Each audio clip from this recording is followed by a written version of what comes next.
आज का हमारा टॉपिक है क्रेडिट कंट्रोल बाय आरबीआई। जो मनी सप्लाई है वो आरबीआई कैसे कंट्रोल करती है। देखो, दो सिचुएशन होती हैं जिन सिचुएशन को आरबीआई जिसमें आरबीआई मनी सप्लाई को कंट्रोल करती है। एक सिचुएशन हो गई इन्फ्लेशन और एक सिचुएशन हो गई डिफ्लेशन। देखो, इन्फ्लेशन का मतलब महंगाई और डिफ्लेशन का मतलब मंदी। ध्यान समझना कि आरबीआई इस स्थिति से निपटने के लिए, इन प्रॉब्लम से निपटने के लिए आरबीआई काम कैसे करता है। तो एक सीधा सा लॉजिक है कि लोगों के पास जितना ज्यादा पैसा होगा महंगाई उतनी बढ़ती चली जाएगी। देखिए, हम कहते हैं कि इंसान जो है उसके हाथ में जितनी ज्यादा पैसा होगा, मींस पैसे को हम कहेंगे मनी सप्लाई बोल रहे हैं। यानी मार्केट में जितना ज्यादा मनी सप्लाई होगा, यानी हाथ में लोगों के उतना ही ज्यादा पैसा है। मींस उनकी परचेजिंग पावर इस समय इंप्रूव्ड है, अच्छी है।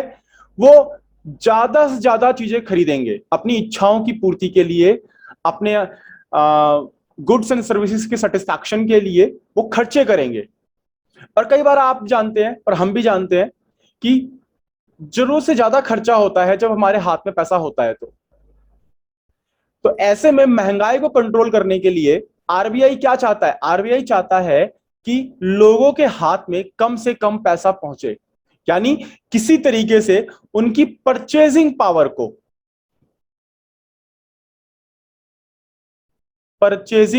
को रिड्यूस कर दिया जाए। तो वो कम खरीदेंगे, कम खरीदेंगे तो चीजों में जो महंगाई बढ़ रही है, जो इन्फ्लेशन बढ़ रहा है, वो कम हो जाएगा। महंगाई के बहुत सारे कारण होते हैं, लेकिन इस एक कारण को, जो मनी सप्लाई को आरबीआई इस तरह से कंट्रोल करता है, लोगों की परचेजिंग पावर को कम करके। इसके उलट अगर मान लीजिए मंदी चल रही है, मंदी का मतलब क्या है? लोगों के हाथ में पैसा ही नहीं है खरीदने के लिए, वो चीजें ही नहीं खरीद पा रहे हैं। तो आरबीआई यहां क्या चाहता है? लोगों की परचेजिंग पावर को इंप्रूव करना चाहता है, बढ़ाना चाहता है। तो ऐसे में क्या होगा? वो मनी सप्लाई को इंक्रीज करना चाहता है, महंगाई में मनी सप्लाई को कम करना चाहता है। पर डिफ्लेशन की अगर सिचुएशन है तो मनी सप्लाई को बढ़ाना चाहता है। तो इसी मनी सप्लाई यानी मनी को कंट्रोल करना, क्रेडिट कंट्रोल को ही हमने पढ़ा कि control of money by RBI. तो आओ यहां पे आते हैं। आरबीआई जो है मनी सप्लाई को दो तरीके से कंट्रोल करता है। एक है क्वांटिटिव क्रेडिट कंट्रोल और दूसरा है क्वालिटेटिव क्रेडिट कंट्रोल। पहले हम क्वांटिटिव क्रेडिट कंट्रोल के अंदर पढ़ेंगे। सबसे पहला हमारे पास यहां पे ऑप्शन है बैंक रेट।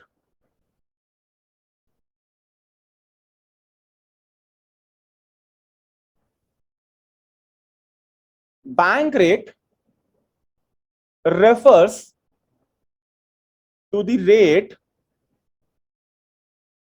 at which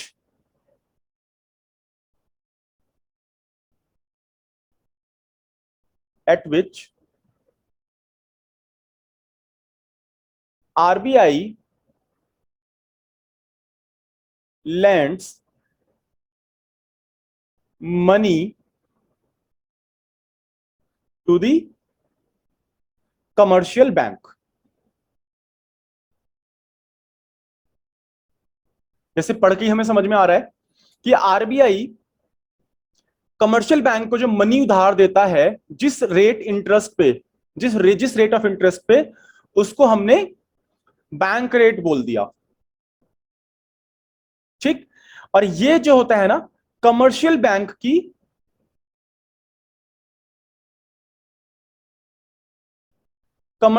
जो इंस्टेंट रिक्वायरमेंट है, इंस्टेंट लोन की जो रिक्वायरमेंट है, उसको फुलफिल करने के लिए कमर्शियल बैंक लेते हैं। किससे? आरबीआई से।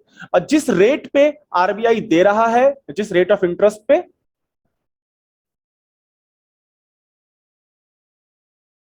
उसको हमने बैंक रेट बोल दिया। इसके थ्रू आरबीआई कैसे कंट्रोल करेगा? देखो सिंपल सा लॉजिक है। अगर आरबीआई चाहता है कि महंगाई का दौर चल रहा है, यानी आरबीआई क्या चाहता है? अब आरबीआई चाहता है कि लोगों के हाथ में पैसा कम पहुंचे। ठीक, तो अब यहां पे क्या करेगा आरबीआई? यहां पे अपनी जो रेट ऑफ इंटरेस्ट है वो बढ़ा देगा। ठीक है, बढ़ा देगा। Rise in bank rate. इसका इंपैक्ट क्या होगा? देखो इसका इंपैक्ट ये होगा कि मार्केट में भी जो रेट ऑफ इंटरेस्ट है वो बढ़ जाएगा, क्योंकि अगर महंगे दाम पे लोन लेगा कमर्शियल बैंक, तो आगे जब वो किसी को लोन देगा, आम जनता को लोन देगा, तो भी तो वो महंगे रेट पे ही देगा। महंगा दाम का मतलब क्या है यहां पे? देखो, जो हम लोन ले रहे हैं उस लोन के बदले हम इंटरेस्ट पे करते हैं, तो इसी को हम क्या बोलते हैं? कॉस्ट ऑफ लोन या कॉस्ट ऑफ कैपिटल। तो जो लोन हम ले रहे हैं उसकी कॉस्ट क्या है? उसकी कॉस्ट है जो इंटरेस्ट पे करेगा। अगर कमर्शियल बैंक आरबीआई से लोन लेता है तो कमर्शियल बैंक को लोन पे करना, इंटरेस्ट पे करना पड़ेगा उस लोन पे आरबीआई को। एंड सिमिलरली हम और आप जो लोन लेते हैं उस लोन के ऊपर हमें इंटरेस्ट पे करना पड़ता है। अब अगर कमर्शियल बैंक को पीछे से महंगा लोन मिलेगा तो आगे तो वो लोन जो देगा आम जनता को, मुझ मेरे को या आपको, तो महंगे रेट पे तो देगा। तो क्या बोला हमने? Rise in bank rate. इससे क्या होगा? Rise in cost of capital. तो कमर्शियल बैंक की जो कॉस्ट ऑफ कैपिटल है वो बढ़ जाएगी, और इसका इंपैक्ट क्या होगा? Fall in demand for credit. Credit को आप मनी भी लिख सकते हो, कि अब जो होगा कमर्शियल बैंक आरबीआई से कम पैसे की डिमांड करेगा, एंड सिमिलरली हम लोग कमर्शियल बैंक से कम पैसे की डिमांड करेंगे। सीधी सी बात है ना, लॉजिक क्या है? महंगे दाम पे तो आप कुछ भी नहीं खरीदते, तो महंगे इंटरेस्ट रेट पे अगर आपको लोन मिलेगा तो मजबूरी में ही आप लोन लोगे, अदरवाइज नॉर्मल ऐसे उसमें तो आप लोन लेने नहीं वाले। तो हम क्या कहते हैं? तो डिमांड फॉर क्रेडिट या demand for money will fall, और इसका इंपैक्ट क्या होगा? इन्फ्लेशन। इन्फ्लेशन इज कंट्रोल्ड, और इस तरीके से आरबीआई जो है इन्फ्लेशन को कंट्रोल कर ले जाएगी। राइट, ये तो इन्फ्लेशन का हो गया। लेकिन अगर डिफ्लेशन है तो उसको कैसे करेगा? तो ऐसे में आरबीआई क्या चाहती है कि लोगों के हाथ में ज्यादा से ज्यादा पैसा पहुंचे, तो इसमें वो क्या करेगी? बैंक रेट को घटा देगी। जो बैंक रेट है उसको गिरा देगी, तो हमारी जो कॉस्ट ऑफ कैपिटल है वो कम हो जाएगी। Fall in cost of capital, और इसका इंपैक्ट क्या होगा? डिमांड बढ़ जाएगी। Rise in demand for credit, and impact क्या होगा? Rise in the supply of money, and this will result in deflation is controlled. लोगों के हाथ में पैसा आएगा, वो चीजें खरीदेंगे, डिमांड करेंगे, और मार्केट की सिचुएशन ठीक होगी। तो इस तरीके से बैंक रेट का इस्तेमाल किया जा सकता है इन्फ्लेशन एंड डिफ्लेशन को कंट्रोल करने में। नेक्स्ट है हमारे पास open market operation, and this refers to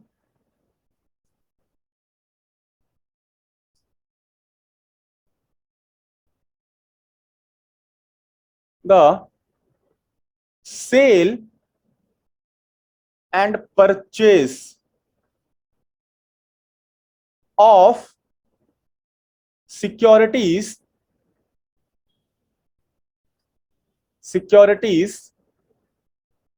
in the open market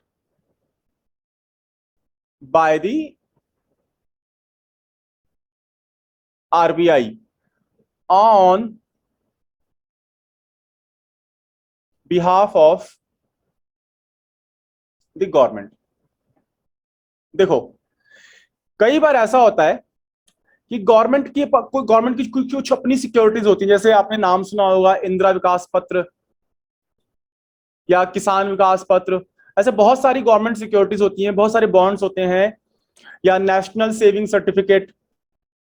मैं एग्जांपल देता हूं, जिसको आपने NSE के नाम से भी जानते हो, जिसको हम बोलते हैं नेशनल सेविंग सर्टिफिकेट्स।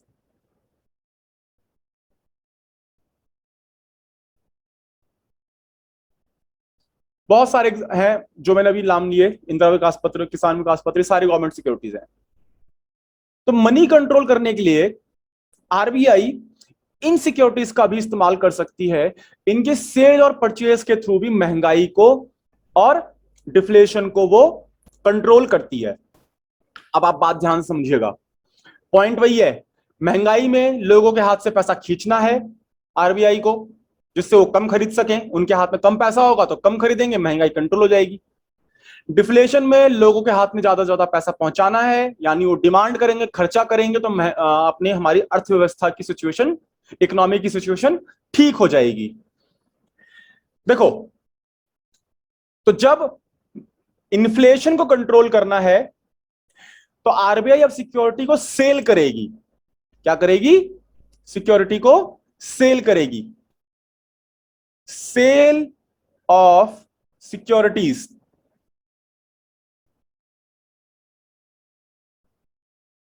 बाय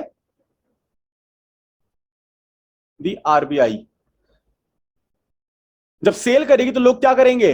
लोग भाई इन सिक्योरिटीज को खरीद लेंगे। अब अच्छा, मुझे ये बताओ कि नेशनल सेविंग सर्टिफिकेट या और जो दूसरी सिक्योरिटीज का मैंने नाम लिया, ये RBI से, यानी एक तरह से गवर्नमेंट से जनता क्यों खरीदेगी?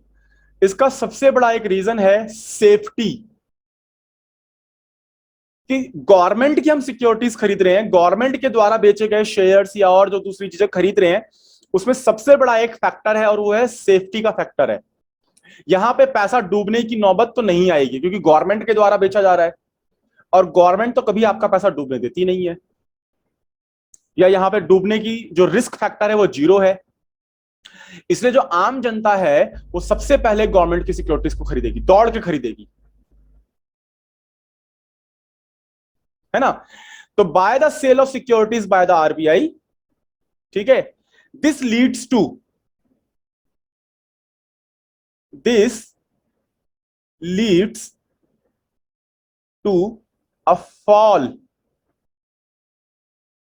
इन cash reserves of the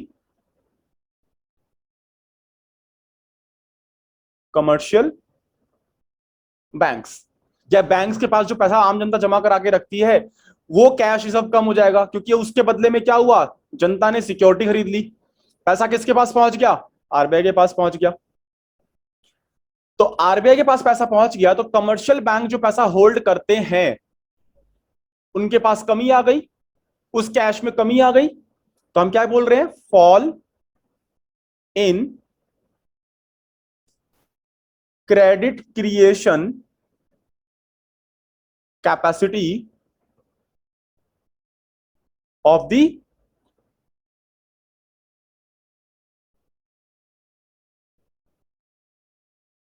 commercial banks.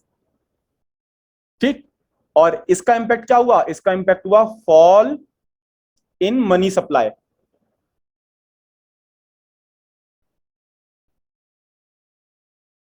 Money supply कम हो गई। मनी सप्लाई कम हो गई, इसका मतलब लोग परचेसिंग पावर खत्म। परचेसिंग पावर खत्म तो इन्फ्लेशन कंट्रोल्ड, इन्फ्लेशन कंट्रोल हो गई। इसी के बिल्कुल उलट चले जाओ, अगर डिफ्लेशन को कंट्रोल करना है तो वहां अब क्या करेगी, आरबीआई अपनी सिक्योरिटीज जो उसने बेची थी उनको खरीदना शुरू कर देगी। तो जब सिक्योरिटीज वो आम जनता से ले लेगी तो आम जनता के पास क्या पहुंच जाएगा, कैश पहुंच जाएगा। इसके बदले आरबीआई क्या करेगा, उनको कैश पे कर देगा। तो परचेज ऑफ सिक्योरिटीज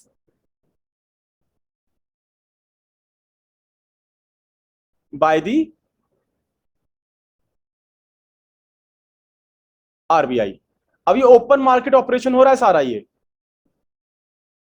तो अब कमर्शियल बैंक के पास क्या होगा, this will lead to rise in cash reserve of the commercial bank. बिल्कुल जो ऊपर हमने पढ़ा उसका अपोजिट करते चले जाओ यहां पे। तो इट रिलीजेस, तो जो पैसा होल्ड कर रखा था आरबीआई ने अपने पास वो रिलीज हो जाएगा, releases liquidity and leads to a rise in cash reserve of the commercial bank।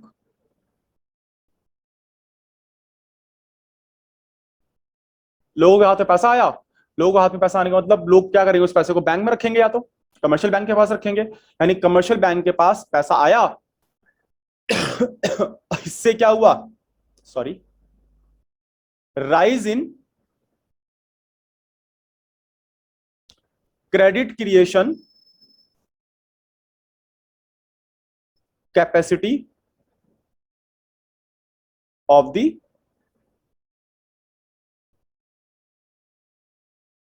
Commercial banks.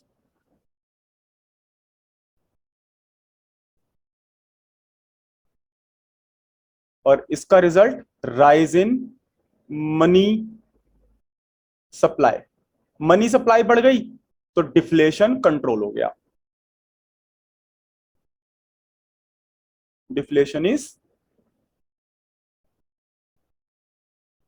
Controlled. तो इस तरह से हमने ओपन मार्केट ऑपरेशंस को पूरा देख लिया। अब हमारे पास नेक्स्ट क्रेडिट कंट्रोल है, मीडियम है, and that is repo rate. Repo rate refers to the rate at which the RBI offers short period loans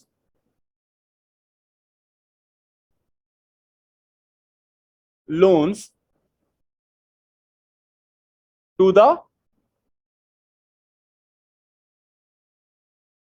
commercial banks by buying the government securities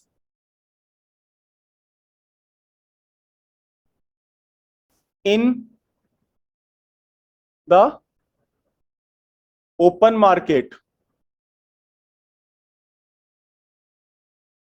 Open market is called repo rate। इसको हम repurchase rate भी बोलते हैं। देखो ऐसा क्यों, ऐसा इसलिए, देखो जब रीपरचेज रेट या रेपो रेट होता है तो यहां पे क्या होता है, दोनों बैंक यानी आरबीआई और कमर्शियल बैंक,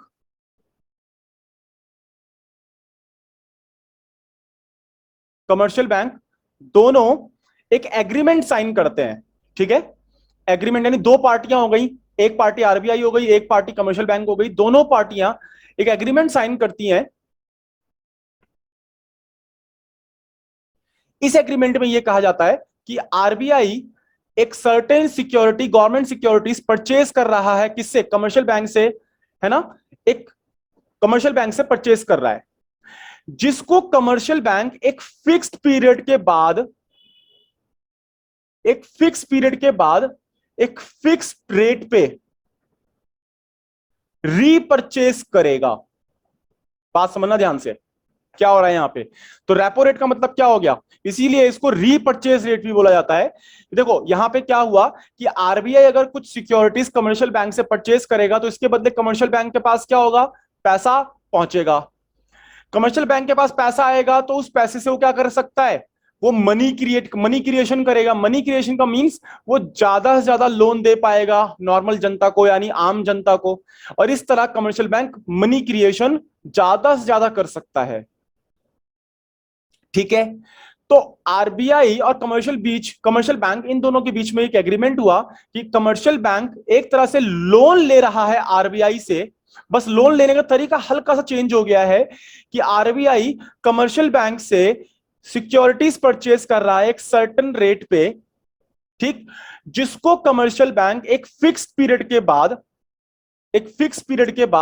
एक फिक्स परसेंटेज पे वापस रीपरचेस करेगा। तो एक तरह से कमर्शियल बैंक जब वो सिक्योरिटीज रीपरचेस कर लेगा तो वो जो लोन है एक तरह से रीपे हो जाएगा।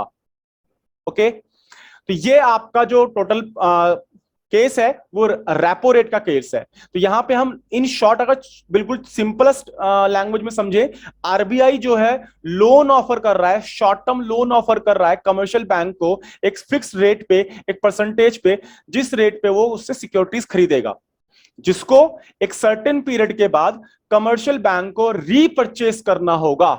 और वो जो इंटरेस्ट है या जो परसेंटेज है, जो अमाउंट है, रेट है, वो पहले से ही प्री डिटर्मिनेंट होगा, प्री डिटरमिनेंट होगा। तो ये आपका पूरा रेपो रेट हो गया।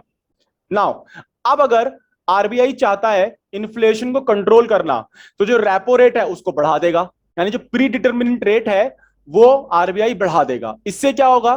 कमर्शियल बैंक लोन नहीं लेगा। कमर्शियल बैंक लोन नहीं लेगा तो वो आगे फर्दर मनी क्रिएशन नहीं कर पाएगा, उसकी मनी क्रिएशन कैपेसिटी कम हो जाएगी। मनी क्रिएशन कैपेसिटी कम होने से मार्केट में मनी सप्लाई कम हो जाएगी, मनी सप्लाई कम हो जाएगी तो इन्फ्लेशन कंट्रोल हो जाएगा। इसके उलट अगर डिफ्लेशन है तो क्या होगा कि अब आरबीआई इसी रेपो रेट को क्या करेगा? कम कर देगा। अब कमर्शियल बैंक के लिए लोन लेना अब कन्वीनियंट हो जाएगा, वो लोन लेगा तो उसकी कैश रिजर्व्स बढ़ेंगे। कैश रिजर्व्स बढ़ने का मतलब है जो मनी क्रिएशन कैपेसिटी है वो उसकी इंक्रीज हो जाएगी। मनी क्रिएशन कैपेसिटी इंक्रीज होने से मनी सप्लाई मार्केट में बढ़ जाएगी, और मनी सप्लाई मार्केट में बढ़ गई तो डिफ्लेशन कंट्रोल हो गया। और रेपो रेट का इस्तेमाल इस तरह से आरबीआई कर सकता है। ओके, इसी बात को हमने लिख लिया है। Rise in repo rate, repo rate बढ़ेगी तो हमारी कॉस्ट ऑफ कैपिटल बढ़ जाएगी, यानी जिस रेट पे लोन लेंगे कमर्शियल बैंक वो कॉस्ट बढ़ गई हमारी। कॉस्ट बढ़ने से क्या होगा? जो डिमांड फॉर क्रेडिट होगी वो घट जाएगी, यानी लोन जो है अब कमर्शियल बैंक कम लेंगे आरबीआई से। आरबीआई से वो कम लोन लेंगे तो जो मनी सप्लाई है वो कम हो जाएगी मार्केट में, और मनी सप्लाई कम अगर हो जाएगी तो इन्फ्लेशन अपने आप कंट्रोल हो जाएगा। सिमिलरली नीचे देखो, fall in repo rate, deflation को कंट्रोल करना है अब, तो रेपो रेट घटा दिया आरबीआई ने। इसका इंपैक्ट क्या होगा? कॉस्ट ऑफ कैपिटल कम हो गई, डिक्रीज हो गई, और वो डिक्रीज होने से डिमांड जो होगी, डिमांड फॉर क्रेडिट, वो बढ़ेगी। यहां पे हमने फॉल कर दिया, ये बढ़ेगी, rise in demand for credit. Cost घटने से जो डिमांड है वो बढ़ जाएगी, demand for credit will increase, और इसका इंपैक्ट क्या होगा? मनी सप्लाई जो होगी वो बढ़ेगी हमारी। मनी सप्लाई बढ़ने से क्या होगा? जो इकोनॉमी में डिफ्लेशन हो रखा है वो आप कंट्रोल कर ले जाओगे, लोगों के हाथ में ज्यादा से ज्यादा पैसा पहुंचेगा, और ज्यादा से ज्यादा पैसा पहुंचने से वो खर्चा करेंगे, खर्चा करेंगे तो अपने आप मार्केट की सिचुएशन इंप्रूव हो जाएगी। तो ये था आपका रेपो रेट। हाँ लिख लेते हैं। Reverse repo rate, the rate at which the RBI accepts deposits from the commercial bank.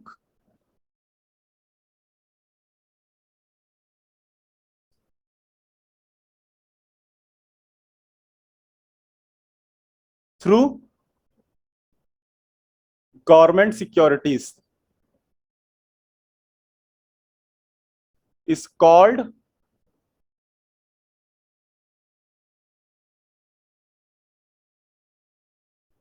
reverse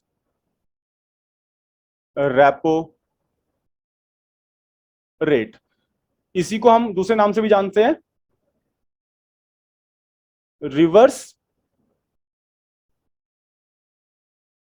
repurchase rate. तो जैसे हमने रेपो रेट समझा था, ये बेसिकली एग्जैक्टली वही चीज है।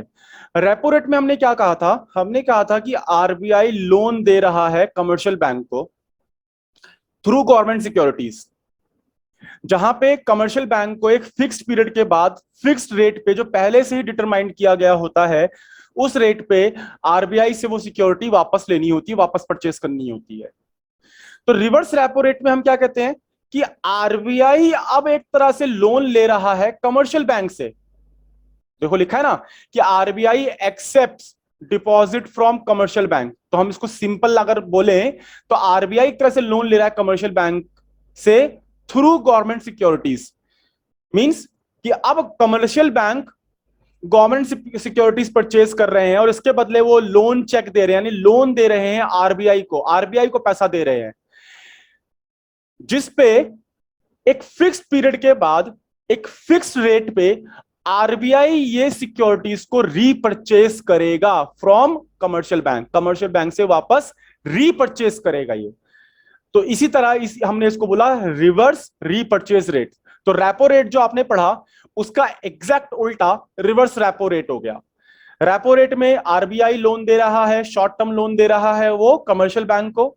यहां पे commercial bank short term loan या शॉर्ट टर्म लोन प्रोवाइड कर रहे हैं आरबीआई को through government securities, through cell purchase of government securities. जिस रेट पे आरबीआई परचेज करेगा सिक्योरिटीज को, वो रेट ऑलरेडी फिक्स्ड होती है, तो उसी को हमने बोल दिया रेपो रेट। ओके, नाउ इसके इंपैक्ट को हम देखते हैं कि आखिर इसके थ्रू कैसे मनी क्रिएशन या मनी क्रेडिट कंट्रोल कैसे होगा। सिंपल सा लॉजिक है, अगर ये रिवर्स रेपो रेट, ये इंटरेस्ट रेट ज्यादा अगर होगा तो जो कमर्शियल बैंक है ज्यादा से ज्यादा लोन आरबीआई के पास रखेगा, ज्यादा से ज्यादा पैसा आरबीआई के पास रखेगा। अब वो लोन देने के बजाय आरबीआई के पास पैसा रखेगा अगर ये रिवर्स रेपो रेट ज्यादा है। आरबीआई के पास ज्यादा पैसा रखने का इंपैक्ट ये पड़ेगा कि कमर्शियल बैंक के पास कैश रिजर्व्स जो हैं वो कम रह जाएंगे। कैश रिजर्व्स कम रह जाने से, लेस फंड रह जाने से वो मनी क्रिएशन कम कर पाएंगे। मनी क्रिएशन कम कर पाएंगे तो मनी सप्लाई मार्केट में कम हो जाएगी, और मनी सप्लाई कम होने से इन्फ्लेशन कंट्रोल हो जाएगी। इसके उलट अगर यही रिवर्स रेपो रेट कम हो जाती है, गिर जाती है, तो अब जो है कमर्शियल बैंक कम से कम पैसा आरबीआई को देंगे, और वो ज्यादा से ज्यादा पैसा क्या करेंगे, आगे मनी क्रिएशन, आगे लोन देंगे आम जनता को। तो जो मनी क्रिएशन यानी कैश रिसोर्स बढ़ जाएगा तो मनी सप्लाई बढ़ जाएगी, मनी सप्लाई बढ़ेगी तो आम जनता के पास ज्यादा से ज्यादा पैसा पहुंचेगा, और इस तरह डिफ्लेशन को कंट्रोल कर लिया जाएगा। ओके, आओ इसी बात को लिख लेते हैं। तो ये रहा, fall in reverse repo rate, less funds are parked by commercial bank with RBI. तो वो कम से कम पैसा आरबीआई को देंगे, कमर्शियल बैंक जो है कम से कम पैसा आरबीआई को देंगे, और generate interest income. More funds are used as CRR funds with RBI. For creation of credit. तो यहां पे क्या करेंगी, कमर्शियल बैंक जो है वो मनी क्रिएशन करेगा, और इसकी वजह से क्या होगा, सप्लाई ऑफ मनी बढ़ेगा, सप्लाई ऑफ मनी बढ़ेगा तो डिफ्लेशन कंट्रोल हो जाएगा। सिमिलरली अगर repo rate, reverse repo rate अगर बढ़ता है तो ज्यादा से ज्यादा फंड जो है कमर्शियल बैंक अब आरबीआई को प्रोवाइड करेगा, पार्क करेगा उनके पास, to get higher interest income, और less fund are used for credit money creation, ठीक, for the creation of credit. और इसका इंपैक्ट क्या होगा, सप्लाई ऑफ मनी डिक्रीजेस और इन्फ्लेशन कंट्रोल हो जाएगा इस तरीके से, ठीक है। नेक्स्ट है हमारे पास cash reserve ratio. It refers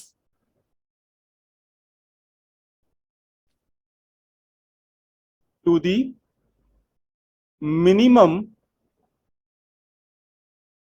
percentage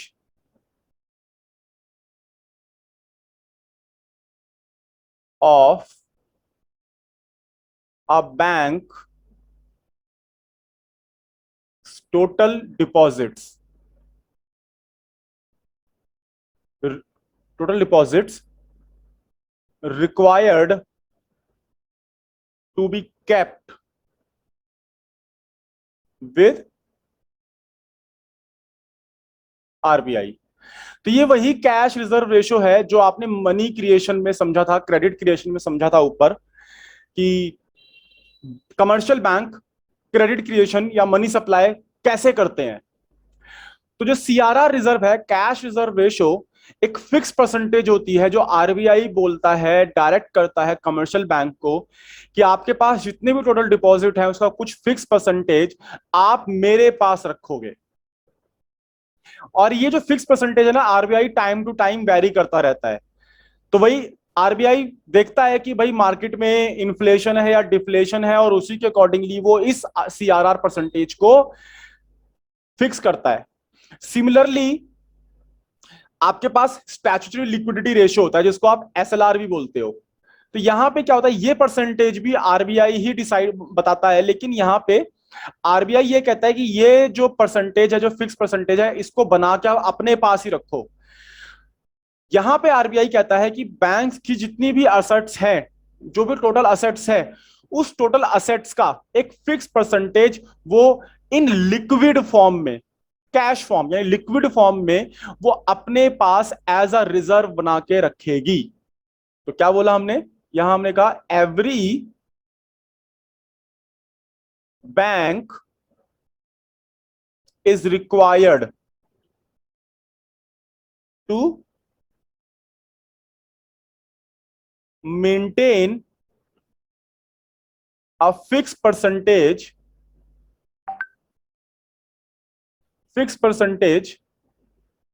of its assets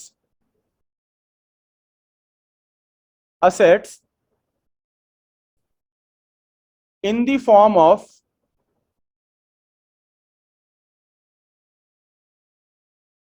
liquid assets, okay, called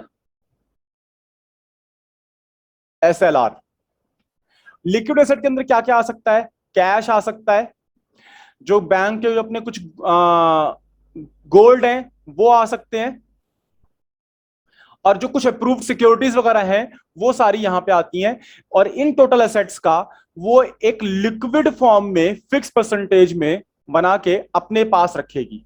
और इन दोनों को ही हम जो मनी क्रिएशन, जो मनी कंट्रोल है, क्रेडिट कंट्रोल है, दोनों को ही हम एक ही उसमें समझ सकते हैं कि अगर इन्फ्लेशन का रेट है, इन्फ्लेशन चल रहा है मार्केट इकोनॉमी में, तो आरबीआई चाहता है लोगों के पास कम पैसा पहुंचे, तो वो इन दोनों रेट को, इन दोनों की परसेंटेज को बढ़ा देगा। और इससे क्या होगा, जो कैपेसिटी होगी, कैश रिजर्व जो होंगे, money creation capacity commercial bank की कम हो जाएगी, लोगों को कम पैसा दे पाएंगे, यानी मार्केट में मनी सप्लाई कम हो जाएगी, एंड इसका इंपैक्ट क्या पड़ेगा, इन्फ्लेशन कंट्रोल हो जाएगी। सिमिलरली अगर डिफ्लेशन का वो दौर चल रहा है, मंदी का दौर चल रहा है इकोनॉमी में, तो आरबीआई क्या करेगी, इन दोनों ही परसेंटेज को कम कर देगी। इससे जो क्रेडिट क्रिएशन कैपेसिटी है बैंक्स की वो बढ़ जाएगी, और वो बढ़ने से क्या होगा, मनी सप्लाई मार्केट में बढ़ जाएगी, इकोनॉमी में बढ़ जाएगी, और लोगों की परचेसिंग पावर इंप्रूव होगी, तो डिफ्लेशन कंट्रोल हो जाएगी। तो आओ इसको हम उसके थ्रू समझ लेते हैं। तो दोनों के फ्लो मैंने यहां पे डाल दिए, चार्ट मैंने यहां पे डाल दिए दोनों के। आप देख सकते हैं कि अगर राइज इन सीआरआर होता है तो cash reserves for given amount of demand deposits वो भी बढ़ जाता है, और fall in money supply of the commercial bank, तो कमर्शियल बैंक की जो मनी सप्लाई है वो कम हो जाती है और इन्फ्लेशन कंट्रोल होता है। फॉल इन सीआरआर, इसकी वजह से क्या होगा, जो कैश रिजर्व्स हैं वो बढ़ जाएंगे, और मनी सप्लाई जो होगी वो कमर्शियल बैंक की बढ़ जाएगी, और डिफ्लेशन जो है कंट्रोल होगी। इस तरह से लोगों के हाथ में पैसा ज्यादा पहुंचेगा। सेम बिल्कुल एसएलआर का है। तो ये हमारे सारे थे quantitative instrument of credit control. Next हम लोग देखेंगे qualitative instrument of credit control. तो qualitative instrument of credit control में हम देखते हैं, सबसे पहले मार्जिन रिक्वायरमेंट की बात करते हैं। तो मार्जिन रिक्वायरमेंट में क्या होता है कि देखो यहां पे आरबीआई कह रहा है कि जब भी आप लोन देते हैं तो कुछ ना कुछ एक सिक्योरिटी के तौर पे आप कोलेट्रल रखते हैं। क्या रखते हैं? कोलेट्रल डिमांड करते हैं। तो जो कोलेट्रल होता है उसकी जो रिक्वायरमेंट है, मार्जिन जो रखना है, डिफरेंस जो रखना है, उसको बढ़ा दिया जाता है। फॉर एग्जांपल, मान लीजिए आप लोन लेने गए, 10 लाख का लोन लेने गए, तो बैंक आपसे कहता है कि भाई कम से कम आप कुछ सिक्योरिटी या कुछ असेट्स लेके आओ जो मेरे पास आप डिपॉजिट करोगे, जिसके बदले में मैं आपको 10 लाख का लोन दूंगा। तो यहां पे आप मान लीजिए गोल्ड लेके गए, और गोल्ड आपने 15 लाख के गोल्ड डिपॉजिट कराए। तो 10 लाख का लोन देने के जब आपने मांगा कमर्शियल बैंक से, तो उसके बदले में आपको एज अ कोलेट्रल गिरवी कितना रखना पड़ा? 15 लाख रुपए रखने पड़े गिरवी। आपको 15 लाख के सोना आपको गिरवी रखना पड़ा। तो यहां पे आरबीआई ये इंस्ट्रक्ट करता है कि अगर इन्फ्लेशन को कंट्रोल करना है तो जो मार्जिन रिक्वायरमेंट है वो बढ़ा देगी।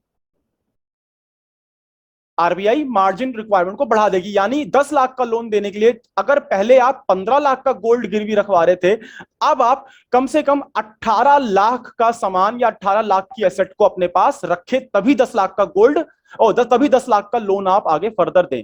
इससे क्या होगा, राइज इन मार्जिन रिक्वायरमेंट बढ़ने से क्या हो जाएगा कि fall in demand for credit. अब लोग कहेंगे यार मेरे को 10 लाख का लोन लेना है, इसके बदले मुझे 18 लाख का सामान गिरवी रखना पड़ेगा, मैं लोन नहीं लेता। तो क्या होगा, fall in supply of credit of commercial banks, और मनी सप्लाई कम हो जाएगी। इससे क्या होगा, इन्फ्लेशन कंट्रोल होगा, लोग खर्चा कम करेंगे, इन्फ्लेशन कंट्रोल हो जाएगा। एंड सिमिलरली अगर आरबीआई चाहता है लोगों के हाथ में ज्यादा से ज्यादा पैसा पहुंचे, तो इसी मार्जिन रिक्वायरमेंट को वो क्या करेगा, कम कर देगा।